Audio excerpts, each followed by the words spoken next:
So this is the Puritan Bennett 980, delivered from the perspective of Advocate Broman respiratory care practitioners. So it does have, this video has some things that are specific to us here in our region.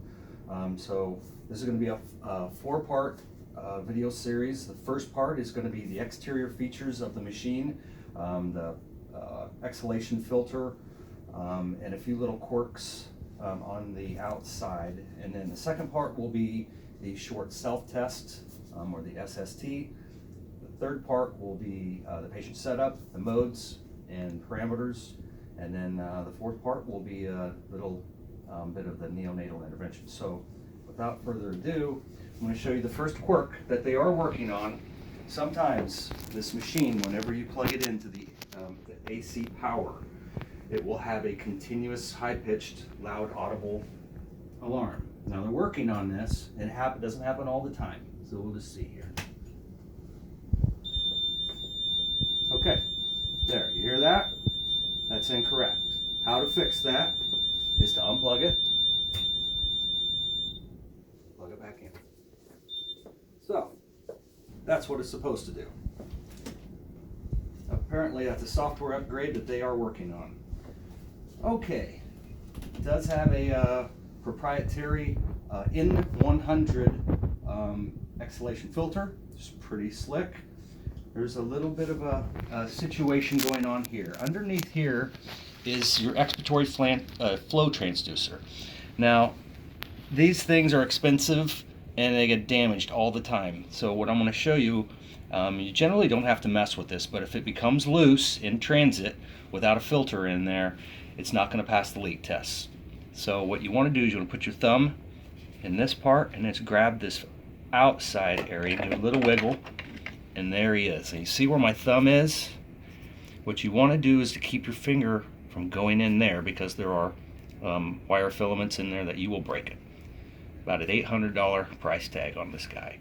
So then when you go to put it back in there, slide it up, hear that click, and you're gold. Again, put your thumb in here, a little wiggle, or out, go back in, click. Shouldn't have to mess with that.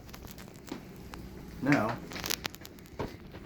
the exhalation filter, if you notice on this door, there's a hole for it. What you do is you just stick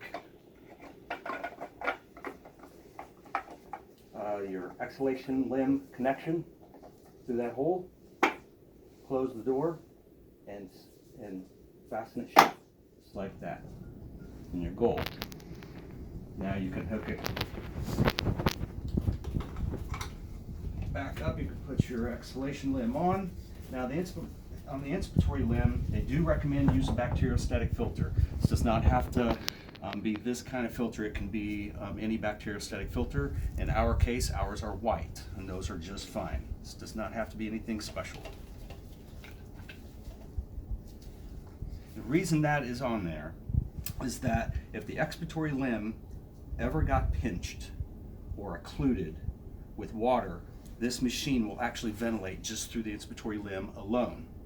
It has a lot of backup safety features, including a secondary backup machine that if your ventilator ever fails, there's still another computer in there and another set of solenoids that will still ventilate your patient. It's crazy. So that's why you want to have an inspiratory bacteriostatic filter on, is because it actually can just only ventilate through the inspiratory limb for a period of time. All right, moving on, you have a side air vent filter you wouldn't have to worry about. You do have some USB connections and things on the back. Again, things for in our region we're not going to be messing with yet, but once we get into Epic, we will have the capabilities of syncing it with the EMR and having direct influence with the machines into the EMR. On this side, nothing really to speak of. There is an external flow transducer for neonatal applications that does go in there. There's nothing else in here. It's bare so far. What what's coming out here is an Aerogen drive unit, and that might be pretty cool. Here you have the external batteries. Give it a click.